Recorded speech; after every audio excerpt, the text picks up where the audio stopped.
Hi, everyone. My name is Ana Martha Ayala, and I'd like to welcome you to my YouTube channel. On this channel, I try to teach you all the degree theory by the late Nikola'S.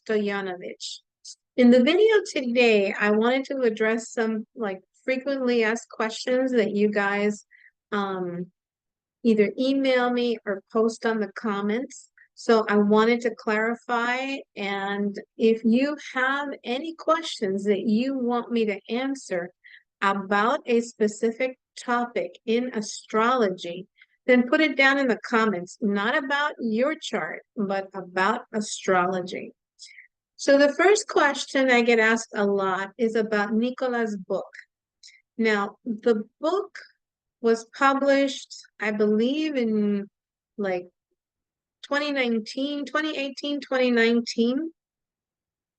And Nicola passed away in 2021 as a result of COVID complications. Now, his wife was the publisher, and she also passed away about a year later.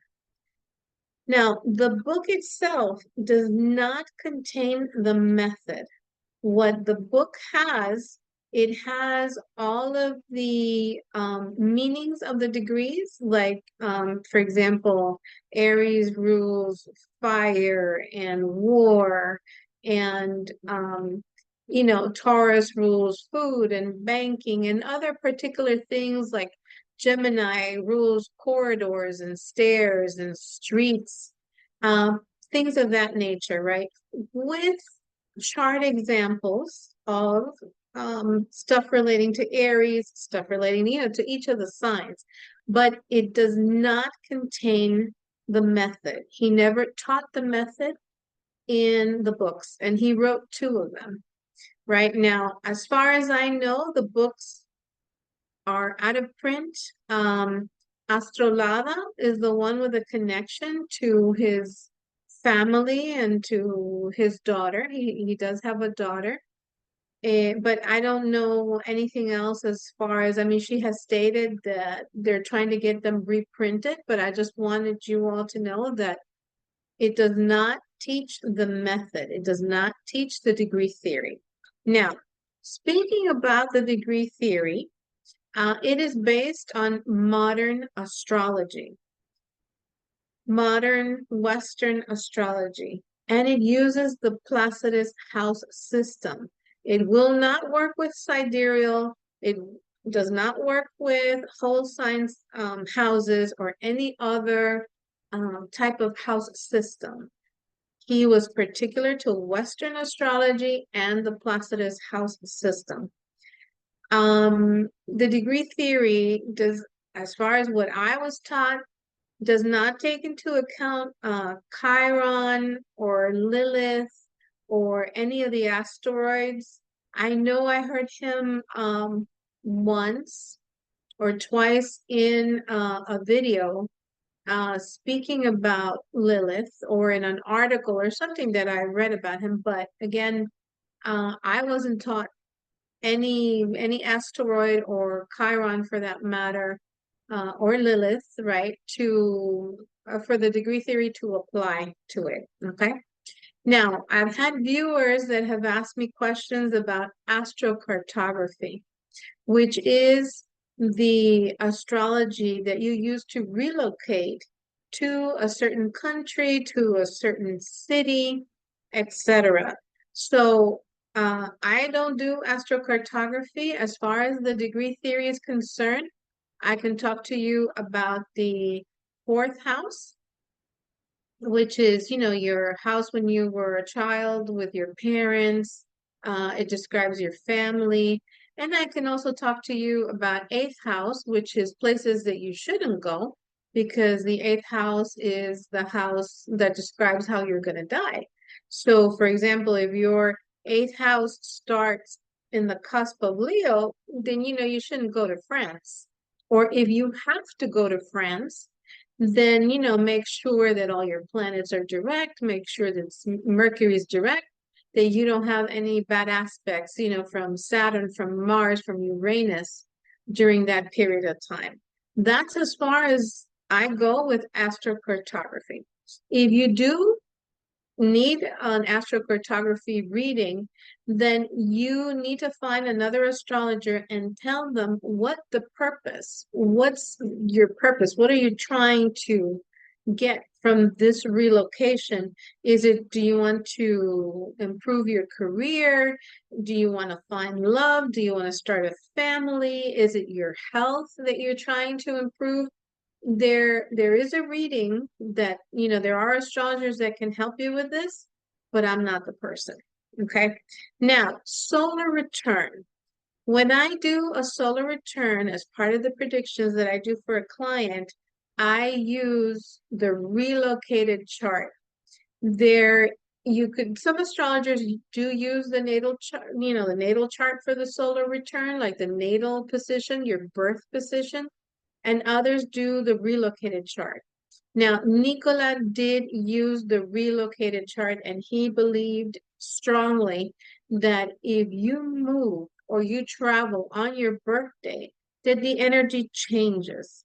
And I happen to agree with that. I actually, there was a year where I spent my birthday in another location here in the United States. And boy, that year did I travel. It was incredible. So before that, I really, I'm a homebody. I don't move around too much. So for the degree theory, we use the relocated chart. Now, transits, I always use the birth location, your natal chart. For any transits, I always use the natal chart. The other question that I get is about death.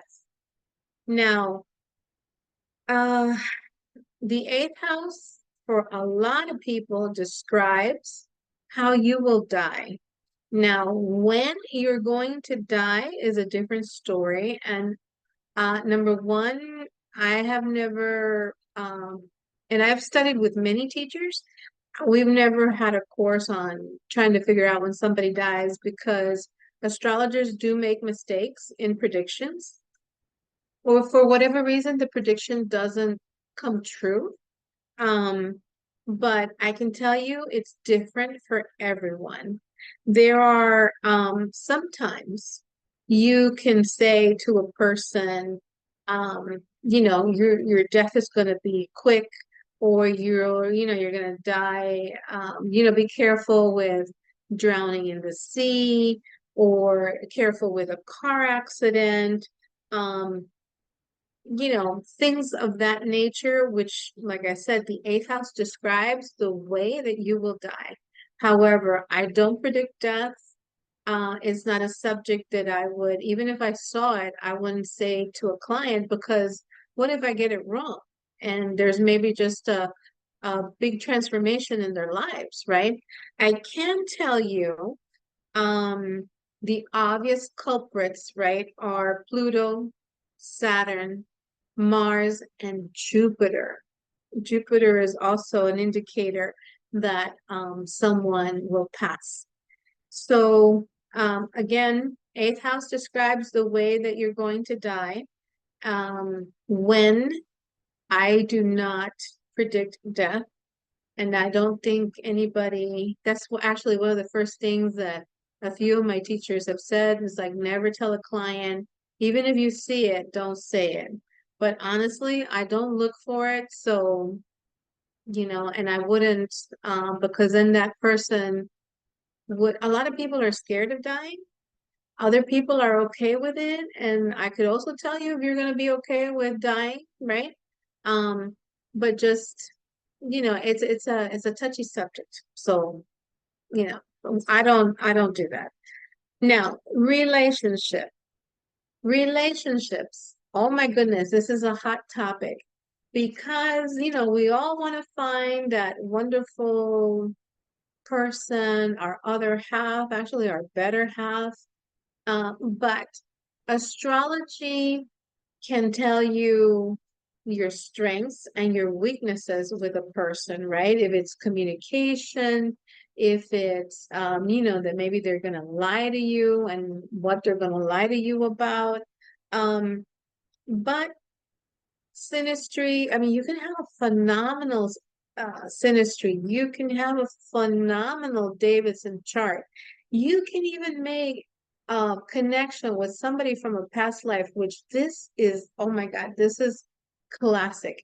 You meet somebody and you can tell from the charts that there's a past life connection, right? So you get along, everything's going great, and then all of a sudden the relationship ends and you're thinking, what happened? I mean, this is everything was looking so great, but maybe the person decided that they wanted to pursue a career, and that career required a relocation.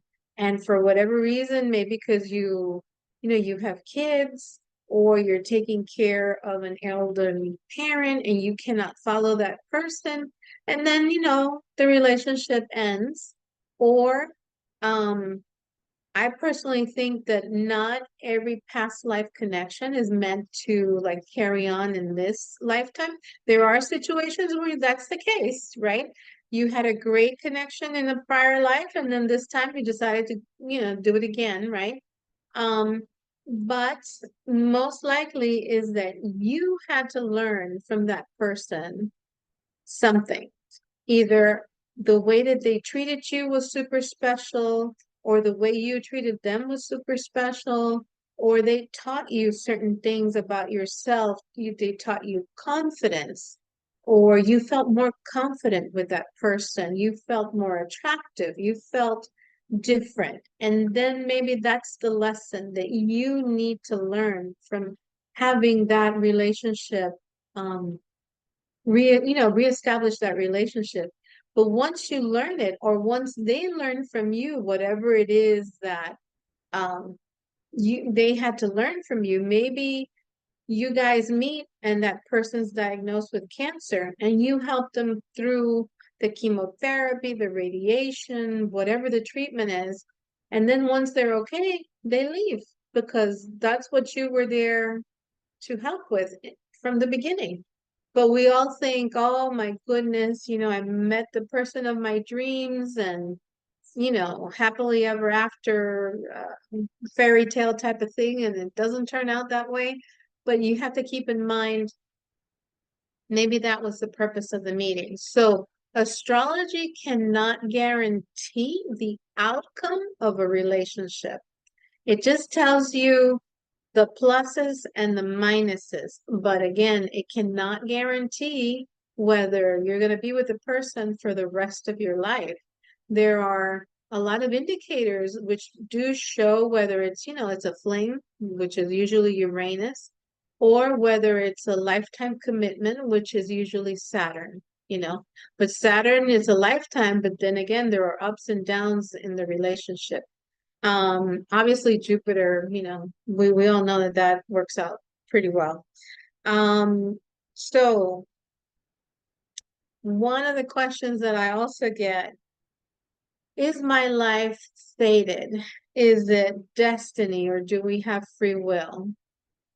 The more I do astrology, and from what I have seen, I think a lot of things are destined, a lot of things are fated. Otherwise, predictions wouldn't come true.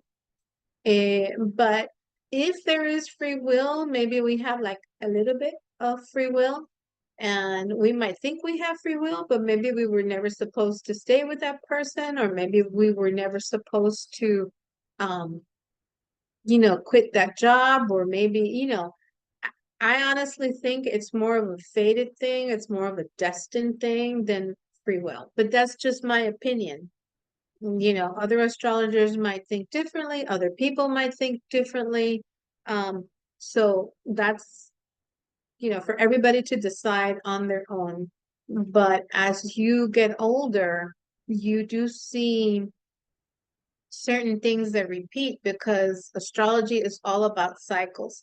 So if you are watching this video and you are young, when I mean, late teens, in your 20s, in your 30s, keep a journal of, like, for example, when Saturn was in my first house, what happened? When Saturn was in the second house, when Jupiter was in the first, when Jupiter was in the second, throughout whatever. And then when you go for round two, because Jupiter is every 12 years, then you're going to have a repeat pretty much of what happened 12 years ago.